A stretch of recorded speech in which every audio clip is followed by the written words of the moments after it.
Sister Miriam James. It is such a pleasure to have you on Called and Caffeinated. Welcome.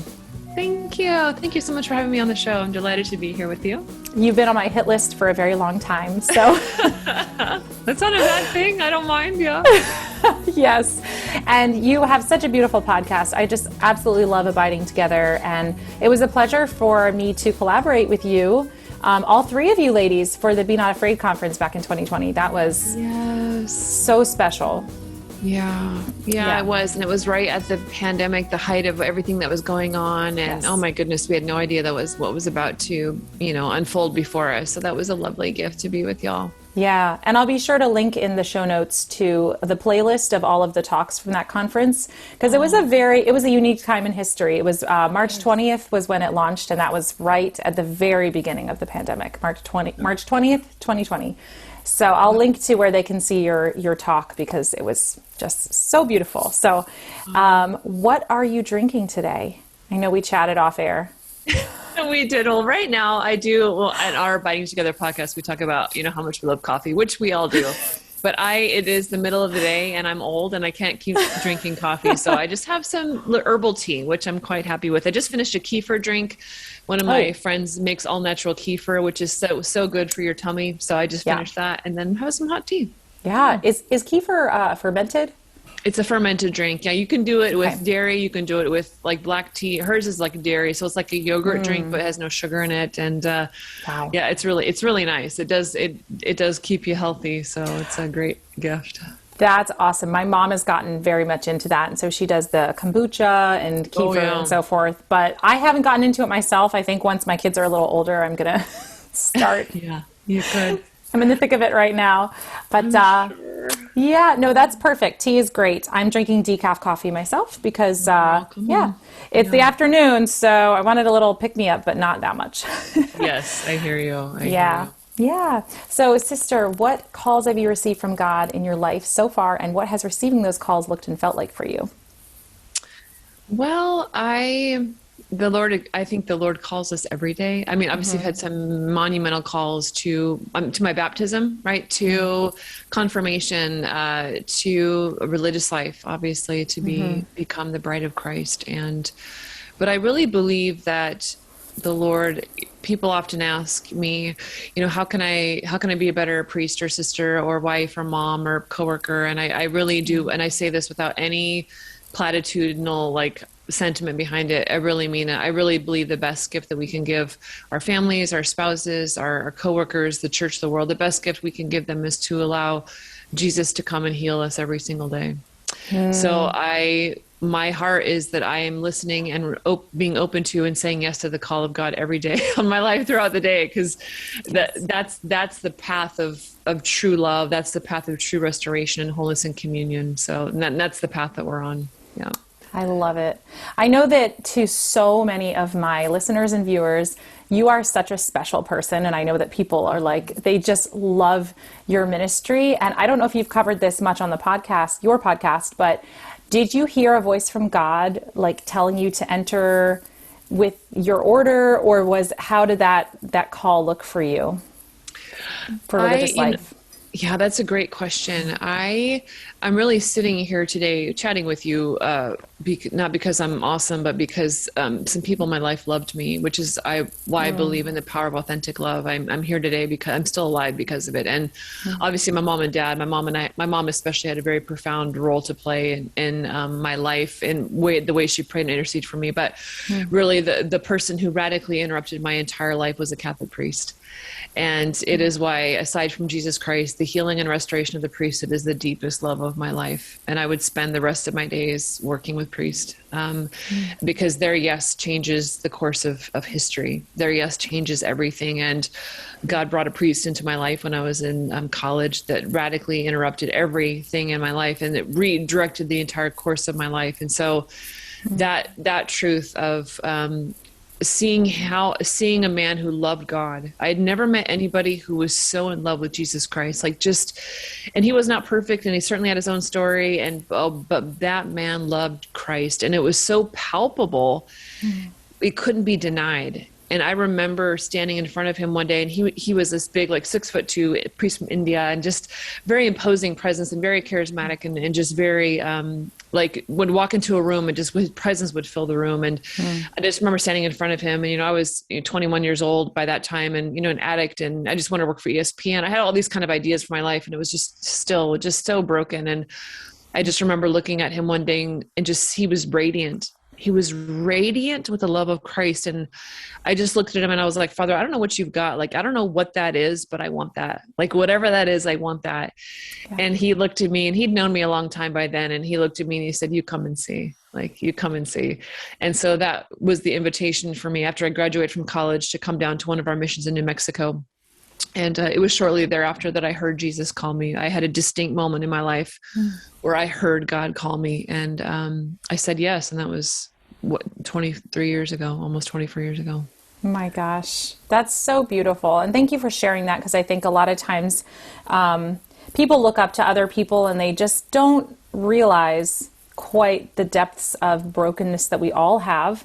And something that has been on my heart lately is just that God can take that brokenness, and that the depths of your brokenness can become the very heights of your sanctity, and the way that he glorifies, makes himself known through you, if that makes any sense. And just I think it's really easy to fall prey to, like, well, you're a nun, you've always been holy, like you've always been like perfect. And it's so good to just, I don't know, your vulnerability is so beautiful. Yeah, thank you for that. And we're here to talk about your book, Restore, which I have. I hope it is showing up on screen. What a beautiful book. My friend is crying her way through it in a very beautiful way. And she's a big fan of yours. Hey, Regina. And so this is just all about using the season of Lent through prayer, fasting, and almsgiving to restore your heart, basically. And it seems to me that everything in your ministry is very heart-centered. It's very, very much about healing your heart. And so the first thing that's essential, and you go into this in the book, is wholehearted prayer. And you have this beautiful quote from St. Therese. Let me just see if I can find it. Oh, there it is, right there. For me, prayer is a surge of the heart. It's a simple look turned toward heaven. It is a cry of recognition and of love, embracing both trial and joy, which I think is beautiful. So how is it possible to get that wholehearted prayer? Because I think a lot of times, I know I used to pray a lot, God, I'll do whatever you want, just tell me what you want. But that is actually a bit of a flippant prayer. It's not really wholehearted, because if God asked me for something that I thought was too hard, I would have talked it away. I would have said, no, that was just my imagination. So what does that wholehearted prayer really look like? Sure. Well, those are some great questions, Stacey. And I think we have to talk about, when we talk about the heart, we have to understand what we're talking about. And when we speak about the heart, Jesus, just in the gospel today, in the Mass today, we're recording this ahead of time, but we hear Jesus say, it's from the fullness of the heart. This is where everything comes from. It's not what you put into your body. It's what comes out of your heart. And he says things like, wherever your treasure is, there your heart will be, or from the fullness of the heart, the mouth speaks, or, the Proverbs, guard your heart. And so when we talk about the heart, we're not talking about like the passing sentiment that you see on Instagram that's like the news, like, oh, just follow your heart, which is usually really bad advice if it's not tethered to your intellect and your will. So we're talking about the hidden center, the core of who we are. And I believe it's Catechism 2563 that says the heart is our hidden center. It's the place it's the meeting place. It's the place of covenant. It's that only the Spirit of God can fathom the human heart. It's so deep within us. It's the core of who we are. And it's what we decide here and how we live our life here that everything else will flow from. It's also the most, and I talk about in the book that this is a dangerous journey. It's the most dangerous journey that you will ever make, because if we truly make a journey of the heart with Christ, like this, we see that radiated in other relationships that we have, but the primary relationship is Christ. If we allow that to happen, it will lay waste to our idols. It will lay waste to our self-defense mechanisms, to the place where we're lying to ourselves, we're lying to other people, all the places where we're so afraid to be seen. The Lord in his gentle love comes to open these places so we live as Jesus lives. Jesus lives naked and vulnerable and dependent on his Father.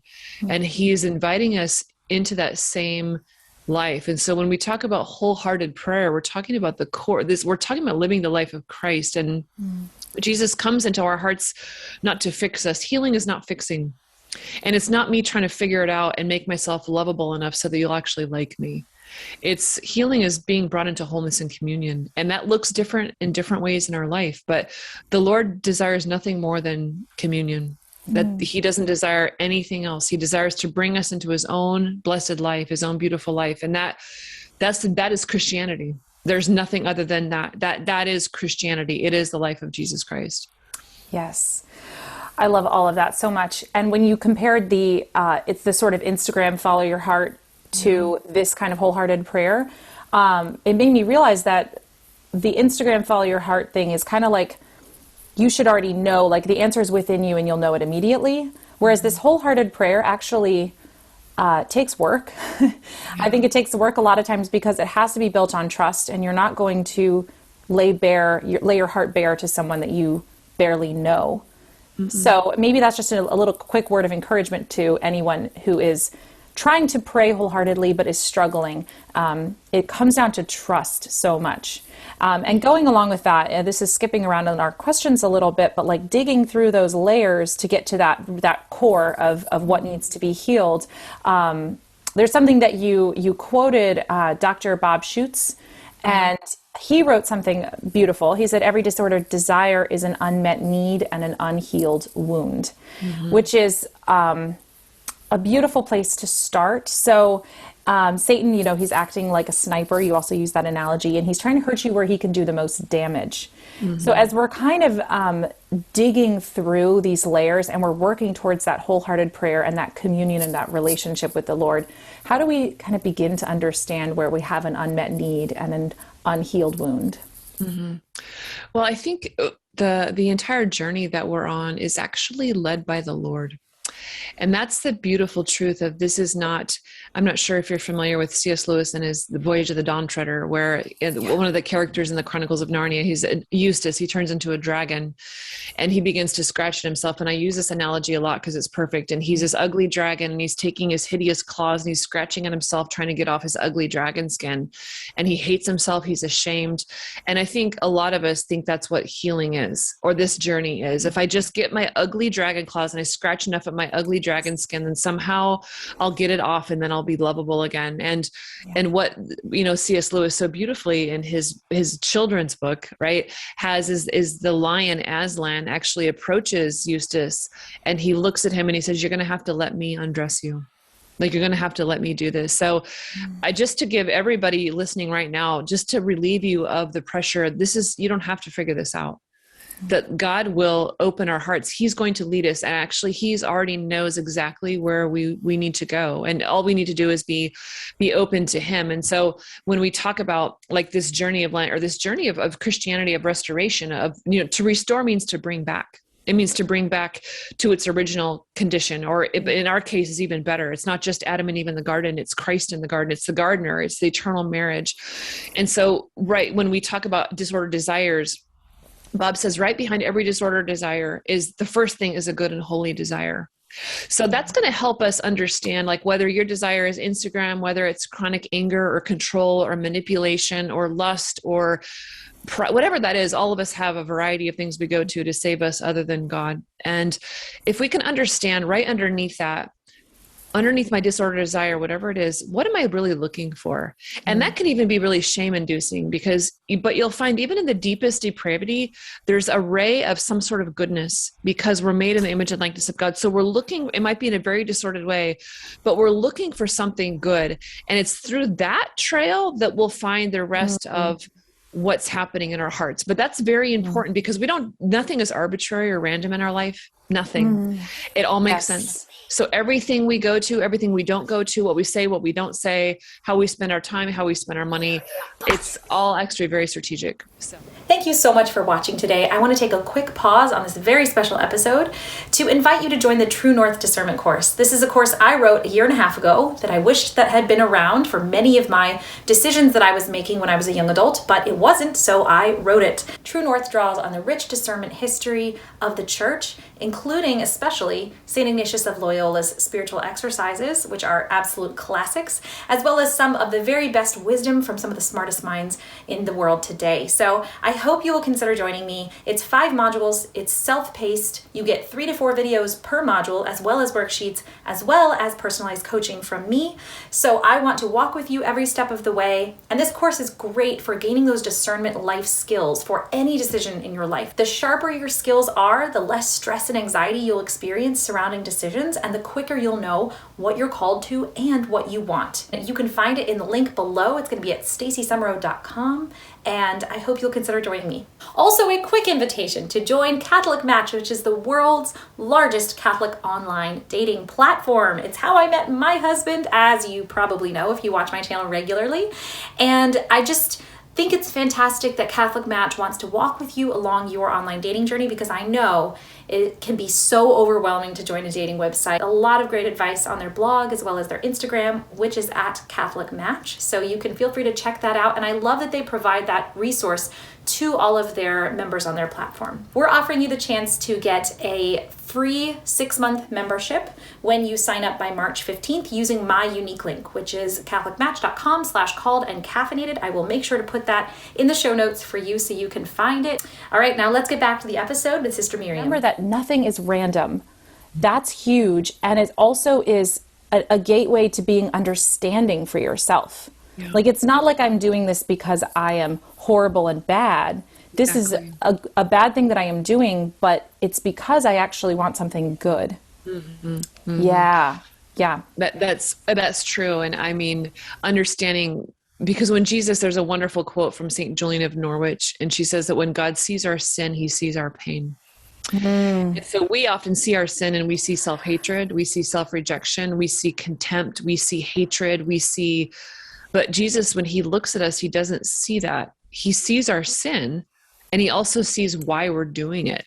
And he would love to sit with us in those places and reveal to us the pain that's driving that, the self, whatever that is. He would just love to sit there and reveal that to us so he can bring us into wholeness and communion. And for most of us, usually when we commit a sin or a fault, our first reaction is shame, and we go down the shame cycle, and then somehow we think we can shame ourselves into a conversion, but nobody's ever shamed into a conversion. We're loved into one, and we've all done that. We've all tried to do it with other people too. We've all criticized that. We've all done that, and we've all had it done to us, and it just never works. And Jesus does not do that. He invites, and he loves us into a conversion. Mm-hmm. Yes, that's so true. And so much yes. Is all I have to say about that. We all know that. Yep. Yeah. And especially in the world that we live in, things are becoming so divisive. And with screens, it just becomes so easy to just attack people rather than to actually seek that quiet voice. Absolutely. Mm-hmm. Now, you touched on something which I think is so crucial, and it's probably you're the first person who's really expressed it this way about covenantal love. Mm-hmm. And specifically, let's see. I worded my question in a way that I actually really, there we go, that I really wanted to make sure I got properly. So we have to go into the desert with the Lord, right? Mm-hmm. And that is where he's going to heal us, bring us into communion. And you describe vulnerability as really putting our weight on someone and releasing the need to control. And those words, I think there's so much in there to ponder. And it's made possible by a covenantal love. So can you just explain that covenantal love? It's foundational, it's basic, but you explained it so beautifully in the book. Oh, thank you. Mm-hmm. Yeah, it was something that really the Lord has pressed upon my heart in my own journey of healing. I mean, for me, it's been over 17 years, a 17-year, very serious journey of sobriety, of restoration, of understanding my own story in the Lord. And the thing that I kept coming back to was the truth of covenant, which I think we take so lightly. And, when we're invited into the covenant of baptism, covenant is an exchange of people. A covenant says, I am yours and you are mine forever, not until you displease me or until you're inconvenient or until you're not giving me what I want. Like the covenant that God makes with us is forever. he gives us everything, even when we don't respond. Like he's so loving. And that is literally imprinted upon our soul in baptism. We are forever changed.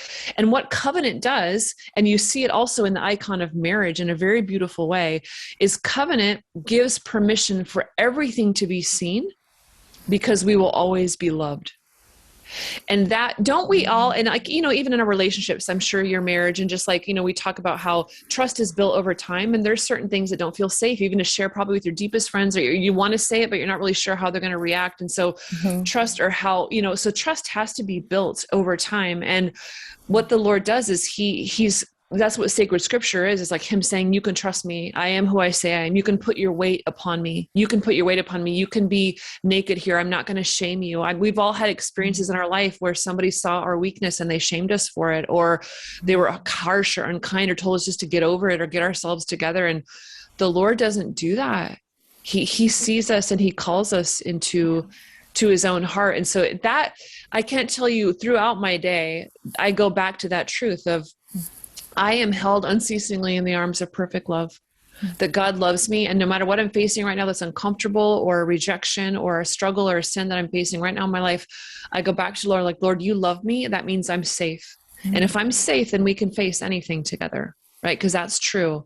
Yes. And over time, my trust of the Lord grows over time, just like any relationship grows. And he's the one who's ultimately trustworthy. So he's inviting us into the truth of who he is and the truth of who we are as well. And then we relate to other people more and more from that place of love and truth versus my own self-defense mechanisms and my own fear. You're going to hurt me, so I have to hurt you first. Otherwise, you know what I'm saying? Like the things that we do. Yeah. I know, the games we play, right? Yeah. Because our hearts are broken. Yeah.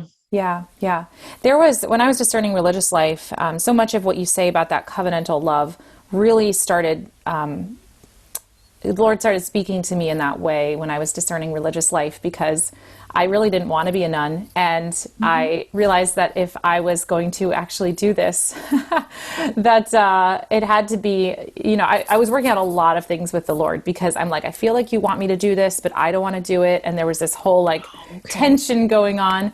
And he gave me the most beautiful just vision. And I'd never had a vision in my life before, but I was praying in our holy hour one morning, and I had just received communion, and I had been given this prayer of surrender by a priest. And it was like a litany. You hand over everything one after the other. My heart, my mind, my memory, my imagination. And the beautiful thing about this prayer is that it really showed you what you were holding back. And I think for me, that was my first wholehearted prayer, because I recognized that if I was resisting handing something over, that was the thing that most needed to be handed over. And, the Lord he gave me this beautiful vision, and he appeared to me and he was handing me his heart. And he said, please take my heart. And I did. And I was like, first of all, like, wow, this is real. This isn't just a thing that we think about or like we imagine, but this is real. And then I said, what do I do with it? And he said, take yours out and put my heart where yours used to be.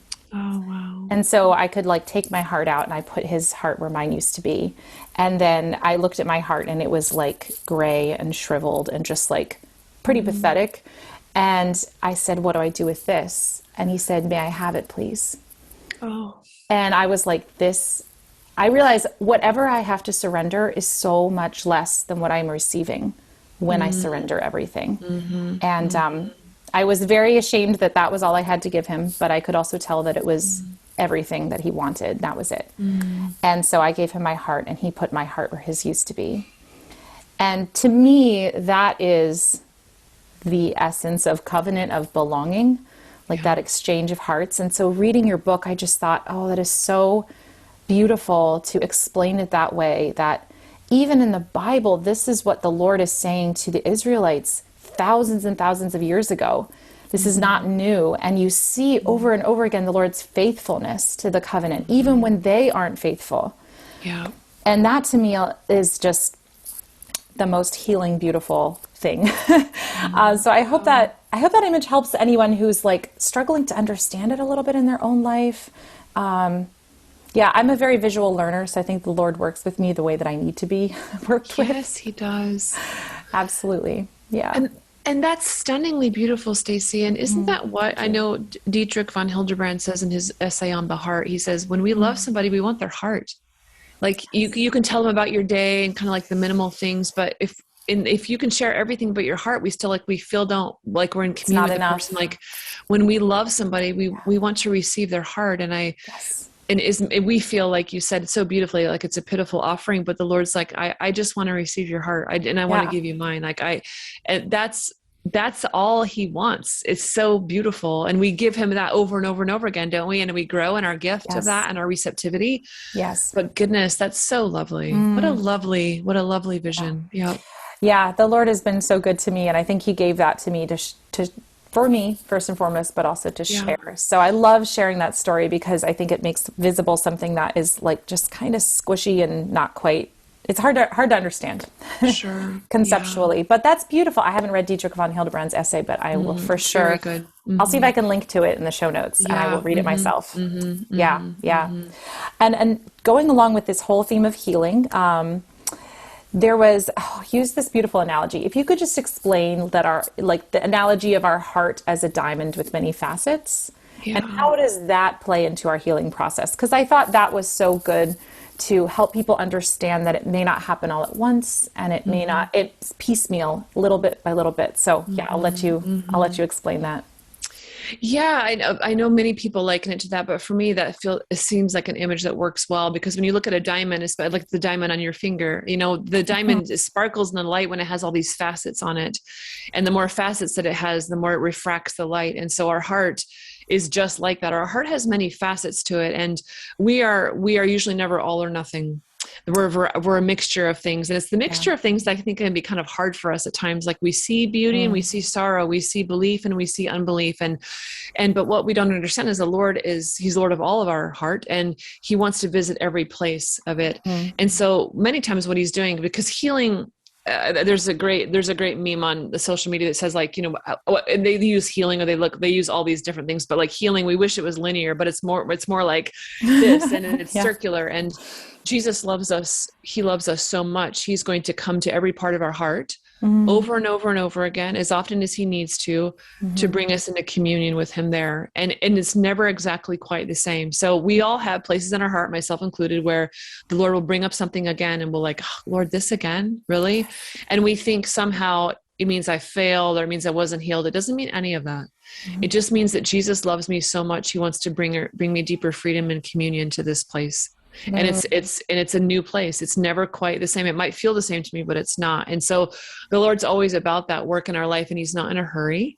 Yeah. He's not disappointed in us. He's not contemptuous of us. He sits by our charcoal fires, right? And he brings us into communion in all those places to bring us home to him. And he's just so lovely and so gracious. Like he is so incredibly beautiful. Just so wonderful. Like he's so, like, how can we resist him? He's so lovely. Yeah. Thank you for sharing that. I just love that. So another little image that happened in my life that just seems to relate to that is, my regular listeners know that I am on a healing journey, and your book has been so beautiful and instrumental in that. My daughter she was almost dead when she was born. She was born prematurely. Wow. She almost died several times. She had 5 surgeries last year. She spent 126 days in the NICU. And I know I'll never forget 126, like that exact number, because each of those days was the hardest of my life. And so, our hearts are lonely, and we want to be understood. And one thing that I've really been struggling with lately is that no one's going to understand every one of those 126 days, or everything that came after as we tried to settle into our life again. I tried to pick up the pieces, and I'm caring now for my special needs baby, who, thank the Lord, survived and is home, but there's still so much struggle. And I think it kind of bowls me over that I want validation from people. I need that hurt to be validated, because every one of those days was so hard.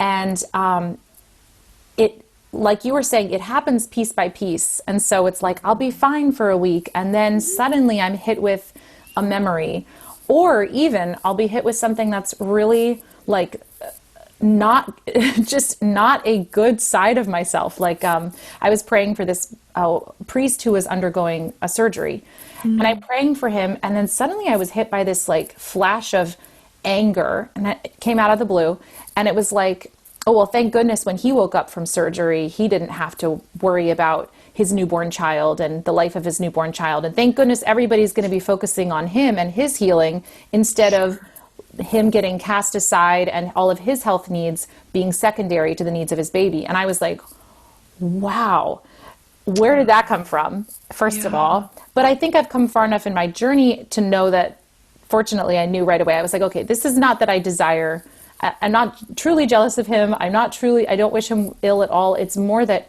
I have an unmet need. Oh, yeah. And my need, I didn't even realize, was I need validation. My heart is so lonely. So I've just been bringing that to the Lord. And then I have this beautiful sacred heart that my friend made for me, and I use it to pray as an image for prayer many times. And I was just walking by it, and I just one day felt so lonely. And I was like, Lord, why did you give me all of this suffering that no one is ever going to understand? And he kind of just spoke to me right there. And he was like, I gave you this suffering so that you would understand me better. And that was like such a revelatory moment, because it's not all in vain. It always comes back to that relationship with him, where I understand his heart better. I understand his loneliness on the cross and his suffering better. I never will fully, but I think that that realization that he suffered it all first, and he understands everything that I've been through, and I can understand him a little better now, he always picks the best words, right? Like I could never have come up with those words myself. I could never have like reasoned my way into that. That was totally God just dropping into my heart and just saying, I'm going to heal you from so many things in 1 second. And then I'm sure next week I'm going to find another facet that that needs to be healed, another memory that's going to need to be resolved. But it's a beautiful journey. And that's what's so lovely, is I think I'm realizing healing sounds so scary, and it is, because we have to go there, but it's actually, those wounds aren't revealed in order to be exacerbated. They're revealed in order to be made sense of and brought into communion, like you said. Oh gosh, yes. Those are beautiful and tender places, isn't it? And like we were talking about how when we love somebody, we want their heart. And I think also when we love somebody, we want to be able to share everything with them. And I just think of who does Jesus have in his life that he can share his whole life with? It's very few. Precious it is indeed when he shares those things with us and unites our hearts, like unites us to him and him to us. Like, oh, those are the precious jewels. I really believe, even in the suffering, they're the precious jewels because there's communion there. Absolutely. I'm reading St. Faustina's diary. How lovely. You've read it probably, right? Or at least, yes. Yeah. And she always talks about how Jesus like comes to her and is like, I'm going to share this suffering with you because you're my spouse. And he'll often say like, I can't share this with many other people. Yeah. And I think that dignifies the suffering. If you don't have a relationship with him, it probably sounds like, oh, that's, why would you want that relationship? But if you are in love with him, then to share in his life is in it, all of its fullness is so precious. So amen. Yes, that's true. Yeah. Let's talk for a quick minute about fasting, everyone's favorite. And thank you for writing a book that just totally transforms like our least favorite things, right? Like healing, fasting, and transforms them to help us realize like, you don't need to be afraid of this. This isn't something to run from. And in fact, here's such a great quote. You wrote to fast so that you can feast on something else. So what are we really doing in Lent? We do our Catholic diet, but it's not really supposed to be that. So maybe you can shed some more light on that within the framework of healing. Sure. Yeah. Well, the entire book Restore is set up around the traditional disciplines of prayer, fasting, and almsgiving. And I didn't know this. Maybe you knew this growing up. I didn't know this, that they're actually given to us. They're a Jewish tradition. We see that in the Old Testament, there's prayer, fasting, and almsgiving. It's a tradition that we've taken upon and a discipline we've taken upon, but it actually is ordered toward healing. So as Adam and Eve in the garden are ruptured by sin, like the original sin is a rupture of relationship, right? So in that rupture, Adam and Eve are wounded. So in that rupture, they're wounded in their relationship with God. They're wounded in their relationships within themselves, and they're ruined in their relationship with each other. And so what prayer, fasting, and almsgiving do, they actually have a direct healing component to bring us back into communion there. So that's why we talk about prayer, like it starts with prayer, because prayer heals our relationship with God, not on his end. He doesn't need it, but on our end, it heals our relationship with God. Fasting heals our relationship within ourselves, because we all can utter the words of St. Paul that says, I don't do what I want to do, and what I want to do, I don't do, and I don't know what to do. Like, amen, brother. Like, we all know that. Yes. And almsgiving heals our relationships with others. So fasting isn't just to fast, and it's not like all of us, sometimes we kind of take on like disciplines, like, okay, I'm going to give up Cheetos or whatever. I'm like, okay, fine. If you're addicted to Cheetos, that's great. But if that's where it stops, then we're missing a point, because what fasting does is fasting orders our loves. It orders our loves, and whatever we're fasting from, it's a suffering and it's a momentary suffering. But what it does is it reveals the deeper desires of our hearts. Yeah. It reveals what we're truly aching for. It reveals our idols. It reveals all kinds of things in us. And so what that does is when we bring all of that to the Lord, not white knuckle it, which is hard. Sometimes we just want to white knuckle it. But when we actually encounter the longing, like if you give up Instagram, or you give up this, or you give up gossiping, whatever that is, like whatever your thing is, you give that up. And when you're tempted to do that, you take that ache to the Lord. Oh my gosh, you're going to start finding out some things about yourself, which the Lord would love to speak to, so he can order our loves. So because when our loves are ordered, the more ordered they are, the more we can give the gift of ourselves. And that's how healing takes place. And I talk about in the book, there's a very famous saying in healing circles that suffering that is not transformed is transmitted. Yes. And so no matter what has happened in our life, my dear friends, if we do not allow Jesus to come and transform that, it doesn't just go away. We will actually transmit it onto everybody else around us. And so fasting is something that helps reveal, it orders our loves, and it helps integrate us. So then we can give the gift of ourselves. So it's for a purpose. And so when we fast from something, so if you're fasting from social media this Lent, feast on the word of God. Like, feast on the good news. Like, if you're fasting, if you struggle with gossip, and you ask the Lord to reveal to you what's the communion you're aching for in that, like what's really happening in your life, like whatever it is, whether it's your favorite food. Okay, Lord, what am I really hungering for? I'm going to feast on being present to my kids this Lent. So, whatever that, and make it a concerted thing, write it down and make it a concerted thing, and just notice what happens in your heart. It's a beautiful journey. Yeah. I love that so much, because that's the missing component of all the fasting I've ever done, I think, in my life. I also received, it's so beautiful, the Lenten cookbook, which is written by Dr. Scott Hahn, essays by Dr. Scott Hahn. He's not the chef, but David Geiser is. Okay, I was gonna be like, I didn't know he cooked. Oh, yeah, right. He does everything else. Yeah, exactly. And then David Geiser, who's the author of the Vatican Cookbook.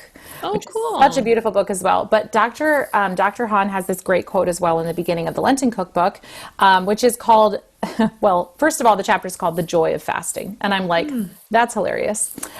Second of all, it's what does he say? It's he's quoting from a book about fasting, and it says something along the lines of, "Fasting is something that we do, or fasting is only authentic if it makes no sense apart from having a relationship with God." For example, like giving up Cheetos, if we're doing it for health reasons, do it for health reasons. But if it's for the Lord, it's completely different. It's not a Catholic diet. And yeah, I love that so much. So for you, let's say you're giving up your thing, right? And then you have the moment where it's the ache, the hunger, the encounter with your own weakness. What do you do immediately in that moment? Especially if you're busy, do you dedicate a certain prayer? Do you decide in advance there's words you're going to say? What do you feast on? Yeah, I mean, my thing is I try to turn to the Lord right there and say, okay, Lord, what's happening in my heart right now? What are the little bargains I'm trying to make with you about this, that maybe I could push it, all the things I'm trying to do right now. So could you just, help me understand what's going on in my heart, and what am I really looking for? And also sometimes, it's really helpful sometimes those things don't even, like, we can blow through all of those things and still want to indulge. And sometimes it's like when we offer it for somebody else, that can be the thing that keeps us, Lord, I really want this right now. And I don't care what it is. I gave it up, but I know I really want it, but I'm offering it for so-and-so. And sometimes that can also, it's also becomes a form of almsgiving as well. And so that can be to be helpful as well. But whatever it is for us, is that I really want to invite all of the readers to go to a deeper level, that let's not let it remain just at the surface. Like, let's go underneath and see what's underneath, so the Lord can grow that into the beautiful garden in our hearts. I love it. I specifically asked that question for myself because I'm a mom of 3 children and the oldest is 4. So I don't really have like a quiet minute to myself throughout the day. So I know that when I give up my thing, and I know what I'm going to give up this year, and it's going to happen in the context of like that longing is going to happen in the context of a lot of talking at me. And I'm not going to be able to take like physical time and space away. So I think I'm going to come up in advance with a prayer, like a surrender prayer, That's a very, very, very short one in that moment. And I love that because I think I'm probably going to feast on, like you said, more attentiveness to my children and say, I'm really going to indulge in this instead of that. Girl, yes, that's great. Yeah. Yep. That's a great one. And that's true. And I love that you're doing that ahead of time, because you're anticipating certain struggles, and that's great because then we know ourselves, like, Christian, know yourself, Christian, know thyself, so that's really important for us, so that when that happens, we're not like, oh, it's because my bad person. You're like, oh no, it's because I've given this up and it's a big thing, and I usually go to it. Okay, Lord, I'm going to feast on whatever that is. And that, I would just love to see what Jesus does in your heart through that. I'm excited too. I'm scared because I'm like, I know it's going to be uncomfortable, of course. But it's exciting when you think about the deeper thing that you're getting at. And it does reveal, like you said, that wholehearted prayer is uncovering the layers, and nothing reveals those deeper needs and those desires like fasting. Because then immediately you're like, oh, why did I give this up? Why did I do this? Isn't it so true? And you're like, well, maybe you could try again next week. We're just so funny, the things we do. Yeah, it's I know. It's so true. It's hilarious. We're pretty funny. So just as a final question, another quote from your book is so beautiful. You wrote, God does not reject the places even when we reject, sorry, I botched that. God does not reject the places even we reject within ourselves. So what would you share with anyone who's just kind of afraid to go into the desert? Like, this conversation hasn't convinced them yet. I would just ask Jesus to come and be with you. We're so afraid of those little parts. We're afraid of the needy parts, the parts that are lonely, like the parts that are sad, the parts that are overwhelming. Just that we're so afraid of these parts. And I'm just continually amazed at the tenderness and kindness of the Lord. And like we said, Jesus, he has no other motive than to bring us into his own beautiful life. And if we can just go to him and say, Lord, I'm afraid, like, I don't know what's going to happen. I'm afraid. Can you just be with me here? And that's the beautiful thing about Lent, is that even Christ doesn't take himself into the desert. He's led by the Spirit. So we don't have to take ourselves into the desert. Jesus will do that with us if we allow him to. And he's very respectful. He'll take us as far as we wish to go. Like, he won't push us. He won't guilt trip us. He won't, coerce us. He's so free in his love for us. And he just desires our hearts to be one with him, because that's when our hearts are truly alive. Like, sin makes us sick. It makes us sick, and he's a divine physician, and he would like to bring us into wholeness in his love. And that's a beautiful, messy, wonderful journey that's worth every moment. Absolutely. Amen. And the word tenderness there. I think you had a whole essay on tenderness, which really what gave me so much to think about. I mean, and it comes from a fear, like a time in our life when we haven't been treated with the tenderness that we needed. Yes. And if we don't look at God and don't even ask him, then we don't give him the opportunity to respond with tenderness. But when we actually ask the question, he will respond with tenderness, which is so beautiful. Yeah. And I would love to add a final word of encouragement, because again, with this healing journey, like, sometimes we look at ourselves and all we can see is our sin, but then sometimes things have happened to us where we're a victim and we didn't actually do anything wrong. And there's that suffering and that need for healing. And so just want to share a quick moment from my journey that I was, as I mentioned earlier in the interview, I was struggling with this particular moment, the many-faceted diamond. One facet was a moment when my daughter almost died, and the doctors told us to go say goodbye to her. And I was struggling because on that anniversary of that day, because it was so hard. It was just so hard. And I was struggling to find the meaning of it. Why did this have to happen? And I brought it to the Lord, and I put it in his hands, and he said to me so tenderly, he showed me myself sitting at the bed of my daughter, and I could see as though it was through his eyes, and he was showing me how he saw me in that moment as I was saying goodbye to my daughter. And it was, I had been perceiving the moment with such sadness and just horrendous fear. And he was looking at me with compassion and being in awe of the strength that it took to do what I did. And and it was so beautiful. My love was the most powerful thing in the room in that moment. And he said to me, "You remind me so much of my mother." Oh, goodness. Yeah, and he showed me Mary's heart, which of course is pierced with 7 swords. And then he showed me my heart, which was also pierced with a sword. And he took the sword out and he gave it to me. And he was like, "This is your strength. This is your weapon against the devil." And so I think I'm coming to a new understanding and uncovering a little bit more every day about how our wounds and the things that have happened to us that we struggle with can be transformed into truly God's greatest manifestations of his glory.